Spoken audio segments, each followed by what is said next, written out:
Hitting 500K feels amazing. It feels like you finally made it. Like all those years of budgeting, sacrificing, investing it finally paid off. You cross that number and something shifts inside you. You exhale. But here's the truth nobody tells you. 500K is not the finish line, it's the danger zone. More people lose momentum, make bad bets, or quietly stop growing right after hitting 500K than at almost any other point in their entire financial journey. And the scary part? They never see it coming. Because it doesn't feel like a mistake. It feels like a reward. Today, I'm going to show you exactly why this number is so dangerous, the psychology behind it, the 5 mistakes that destroy people right at this milestone, and how to make sure you don't become another cautionary tale. Stay with me, because the math at the end of this video will completely change how you think about your next move. I want to tell you about a guy named Ryan. Ryan is 38 years old. He's not some Wall Street guy. He's not a tech bro with stock options. He's just a regular person, mid-level manager, 2 kids, a mortgage. He started investing at 26 with whatever he could spare. Some months it was $300, some months it was $800. He didn't time the market perfectly. He made mistakes. But he stayed consistent for 12 years. And then one Tuesday morning, he opened his brokerage app like he'd done 1,000 times before, and the number on the screen was $503,000. He sat there for a minute. Then he texted his wife. Then he called his dad. He felt proud. He felt rich. And for the first time in over a decade of grinding, he felt like he could finally relax. That feeling, that sense of arrival, is completely understandable. Ryan earned it. He worked hard for it. But that feeling is also exactly what started his undoing. Because, over the next 3 years, Ryan didn't lose his money in a crash. He didn't get scammed. He didn't make one catastrophic decision. Instead, he did something far more common and far more dangerous. He lost his edge slowly, quietly, right after his biggest win.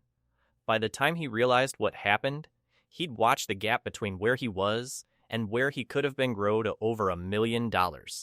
That's not a typo. $1 million gone. Not from bad luck. From the very natural, very human response to hitting a milestone. Here's what went wrong. Before we get to the specific mistakes, we need to understand why 500K is so psychologically powerful, because this is where it all starts. 500K is the first number most people encounter that genuinely sounds like wealth. Not doing okay wealth. Not comfortable wealth. Real, meaningful, life-changing wealth. Say it out loud, $500,000. It has weight. It has gravity. And here's what happens in your brain when you hit a number like that. It registers as a milestone. And milestones psychologically feel like finish lines. This is something researchers have studied extensively. It's sometimes called the relaxation effect. Once our brain perceives that we've reached a goal, it releases dopamine, it eases off the accelerator, and it begins the mental process of winding down. This isn't a character flaw, it's evolution. Your brain is literally rewarding you for achievement by letting you rest. The problem is, investing is not a sprint. There is no finish line, and your brain doesn't know that. Think about a runner. You've seen it happen in races. A competitor slows down about 10 meters from the finish line because their body and brain interpret the visual cue of the tape as almost done. They ease up. Sometimes they get past. The race was never over, but their mind decided it was. That's Ryan at 500K. 500K isn't the finish line. It's the halfway point disguised as the finish line. And that disguise is what makes it so dangerous. If the milestone felt dangerous, people would stay sharp. But it feels like a reward. It feels like permission. And that permission, that quiet exhale, is where the real risk begins. Let me walk you through exactly what happened to Ryan, because I'd bet at least one of these will sound familiar to you too. Mistake 1. Lifestyle creep. The month after Ryan hit 500K, he leased a new car. Nothing outrageous. He went from a 5-year-old Honda to a BMW 3 Series. A few months later, the family took a trip to Europe, which they'd never done before. Dinners out became more frequent. Amazon orders piled up. None of these things alone were catastrophic. But together, his monthly spending quietly jumped by about $1,200. That's $14,400 a year, and that's money that stopped compounding. Over 10 years, at a 10% average return, that spending increase didn't just cost him $144,000. It cost him closer to $230,000 in lost growth. Lifestyle creep doesn't feel like a mistake. It feels like a reward. That's the trap. Mistake 2. Overconfidence investing. After 12 years of disciplined index fund investing, Ryan started feeling like he understood the market. He'd watched it go up. He'd held through the dips. He figured he'd earned the right to be a little more aggressive. He moved $60,000, about 12% of his portfolio, into a mix of speculative tech stocks and a cryptocurrency his coworker had been talking about. I already have the safe money, he told himself. This is just the upside. Within 18 months, that $60,000 was worth $21,000.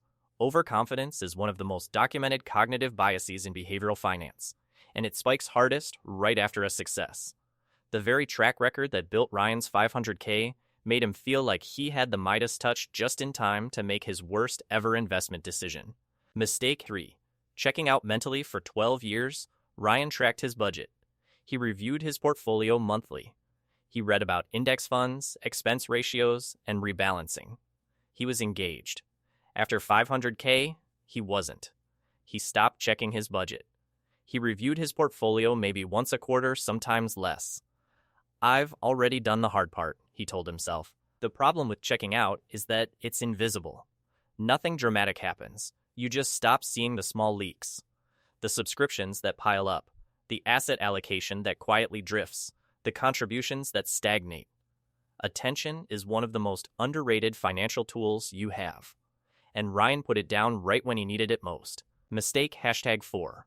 Comparing to millionaires. Here's one nobody talks about. Once you hit $500K, you start running in different circles, different conversations, different social feeds, different reference points, and suddenly, 500K doesn't feel like much. Ryan started comparing himself to people with $1M, $2M, $5. He felt behind. He felt like his progress wasn't fast enough. And that feeling led him to make rushed, emotionally driven decisions, chasing returns, changing strategies, trying to accelerate. Comparison is the thief of compounding. Every time Ryan changed strategies to catch up, he was abandoning a plan that was already working. The best investment strategy is one you can stick with. Constantly chasing someone else's outcome is the fastest way to undermine your own. Mistake 5. Pausing contributions. This is the one that hurt Ryan the most, and it's the most logical sounding mistake on this list. After hitting 500K, Ryan reduced his monthly investment from $1,200 to $400. His reasoning? He had 500K working for him now. The money is growing on its own, he thought. He wanted to enjoy his income a little more. He'd earned it. Here's what that decision actually cost him, and I'll show you the full math in just a moment. But the short version is this. Reducing contributions at 500K is like a farmer selling his seeds right before the harvest season. 500K is not the point where compounding slows down. It's the point where compounding explodes. You are giving up the most valuable ground in the entire journey. Every one of these mistakes felt small in the moment, but at 500K, small mistakes get expensive fast, and they tend to compound just like money does, except in the wrong direction. Okay, let's talk numbers because this is the part that changes everything. Let's say Ryan keeps doing what he was doing before he hit 500 calories. He has $500,000 invested, and he keeps putting in $1,000 per week, which is roughly $4,333 a month. We'll use a conservative 10% average annual return, which is close to the long-term historical average of the S&P 500. Here's what the next 10 years look like. Year 0, $500,000. Year 5, approximately $1,150,000. He crossed $1 million. Year 10, approximately $2,300. He goes from $500,000 to over $2 million in a single decade. He crosses the $1 million mark in 5 years. That's the power of consistency plus compounding at scale. Now here's what happens if Ryan does what he actually did, reduces his contributions to $400 a month after hitting 500K, and lets the rest of the drift we talked about eat away at his progress. Year 10. approximately $1,300,000. That's a gap of $1 million. $1 million not from a market crash, not from a catastrophic mistake, but from quietly easing up after a milestone. That gap has a name. It's called the cost of coasting. The next 500K is the most important 500K of your entire journey because it's the one most people give up on. The first 500K is hard to accumulate. The second 500K can almost happen on its own if you let it, but only if you stay consistent, only if you don't slow down right at the moment the machine is finally running full speed. So what should Ryan have done? What should you do when you hit this milestone? Here are 5 simple rules, and I want you to write these down if you're close to 500K, at 500K, or already past it. Step 1. Don't change your lifestyle when you hit 500K. Celebrate, you've earned it. But put a 12-month hold on any major lifestyle upgrades. Sit with the milestone. Let it settle. After 12 months, if you still want the car, buy the car. But give yourself time to make that choice from a place of clarity, not the emotional high of a milestone. Step 2. Keep your investing boring. This is not the time to get sophisticated. This is not the time to prove you've leveled up. Stick to your index funds. No smart money moves born out of excitement. The boring strategy built your 500 calories. The boring strategy will build your million. Step 3. Set a monthly portfolio review non-negotiable. Not daily, not never. Monthly, 1 hour, once a month, to check your allocation, review your contributions, and make sure nothing has silently drifted. Attention is free. Use it. Step 4. Stop comparing your year 12 to someone else's year 20. You are on your own timeline. Someone else's portfolio size says nothing about your trajectory. Stay in your lane. Keep your eyes on your own compound interest. Step 5. Never reduce your contributions. If anything, increase them. 500K is not the point where you take your foot off the gas. It's the moment compounding shifts from a slow burn to a jet engine. Every dollar you add now is worth more than any dollar you added in year 1. This is the moment to press harder, not to coast. Here's what I want you to take away from this video. 500K isn't the moment to slow down. It's the moment everything starts moving faster for better or worse. The math is already working in your favor. The compounding engine is already running. The only question is whether you'll keep feeding it or whether you'll do what most people do and mistake the halfway point for the finish line. The choice is yours. And now you know which choice to make. I want to hear from you. Drop it in the comments. Are you below $500K right now? Right at it?